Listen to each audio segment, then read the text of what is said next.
বিশেষ করে উচ্চশিক্ষা ব্যবস্থাকে সময়োপযোগী করতে বর্তমান সরকার অ্যাপ্রেন্টিসশিপ, ইন্টার্নশিপ এবং ইন্ডাস্ট্রি একাডেমি এটা সহযোগিতা বাড়ানোর জন্য চেষ্টা বা উদ্যোগ গ্রহণ করছে।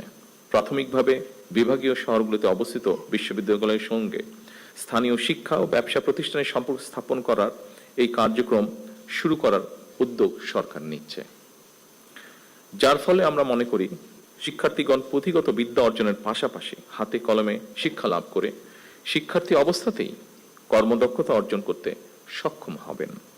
ফলে শিক্ষা জীবন শেষে সম্ভবত তাকে আর বেকার থাকতে হবে না। কলেজ এবং বিশ্ববিদ্যালয়ে ইনোভেটিভ বিজনেস আইডিয়া বাণিজ্যিকরণ করতে প্রতিযোগিতামূলক প্রক্রিয়ায় সিড ফান্ডিং বা ইনোভেশন গ্রান্ট প্রদান এটারও আমরা উদ্যোগ নিচ্ছি এবং এর উদ্দেশ্য ক্যাম্পাস থেকেই ব্যবসায়িক উদ্যোক্তা তৈরি করা। ফলে এই উদ্যোক্তারা নতুন এবং সৃজনশীল ব্যবসায়িক ধারণা বাস্তবায়ন করে দেশের অর্থনীতিতে নিশ্চয়ই অবদান রাখতে সক্ষম হবেন। শিক্ষার্থী থাকা অবস্থায় কর্মদক্ষতা অর্জনের ফলে এমনও হতে পারে একজন শিক্ষার্থী চাকরির জন্য অপেক্ষা না করে নিজেই একজন উদ্যোক্তা হিসাবে বরং আরো কয়েকজনের কর্মসংস্থানের ব্যবস্থা করতে সক্ষম হবেন। এইসব উদ্যোগ ছাড়াও সরকার উচ্চ শিক্ষা প্রতিষ্ঠানগুলোতে উদ্ভাবন এবং উদ্যোক্তা উন্নয়ন ইনস্টিটিউট, সায়েন্স পার্ক প্রতিষ্ঠার পরিকল্পনা করছে।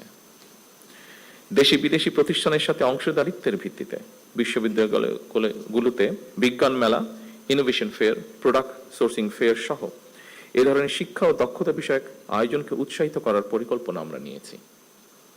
শুধু উচ্চশিক্ষার ক্ষেত্রেই নয়, স্কুল পর্যায় থেকেই সরকার শিক্ষা কারিকুলামে কারিগরি এবং ব্যবহারিক শিক্ষা বাধ্যতামূলক করার পরিকল্পনা গ্রহণ করেছে।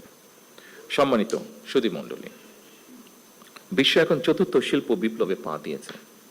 চতুর্থ শিল্প বিপ্লবের চলমান এই সময় এআই বা কৃত্রিম বুদ্ধিমত্তা, robotics, automation, genetic engineering, biotechnology, cyber security, quantum computing, big data, material science, nano technology, পঞ্চম প্রজন্মের ওয়্যারলেস প্রযুক্তি, এইসব উন্নততর প্রযুক্তি একদিকে আমাদের চিন্তার জগৎ নিয়ন্ত্রণ করছে, অপরদিকে শাসন করছে মানুষের কর্মক্ষেত্র বা কর্মসংস্থান।